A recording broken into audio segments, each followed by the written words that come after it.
Figyeli magát, fiatalember. Mennyit vasniccem, vagy mi van? Nem látja, hogy egy terhes nő áll maga mellett? De szép kis pocakja van. És ez magát nem zavarja? Engem zavarja a férjét, hát mi, enyém a gyerek, vagy mi? Én arról beszélek, hogy a hölgy nem tud leülni. Hát velem is nagyon gyakran van így. Azt mondja az orvosom, idegzsába.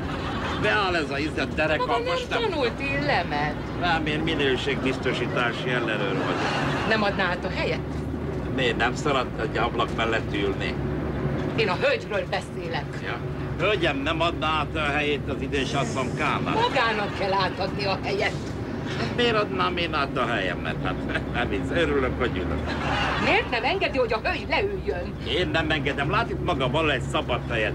Van egy szabad hely, húppannyal rá. Azért nem tud leülni, mert maga nem adja át a helyét. Hát miért adnám át? Azért, mert ez a hölgy terhes. Hát mi közöm hozzám, itt én vagyok a gyerek apja. Nem, de azért lehetne udvarias. Adjam, ami keresztülő ne legyek. Figyeljem, annyira az izgatja magát azok. Adját maga a helyet a kis hölgy. Én egy idős, nyugdíjas asszony vagyok. Drágám, az önéletrajz azt abszolút nem érdekel. Hát maga nem csak udvariatlan, hanem pimasz is. Szeretném látni, hogy mit szólna ehhez az édesanyja, ha látná. Kíváncsi rá? Komolyan? Mama! Csusszám már ide, a téni itt érdeklődik. Na, mondja el neki a témát.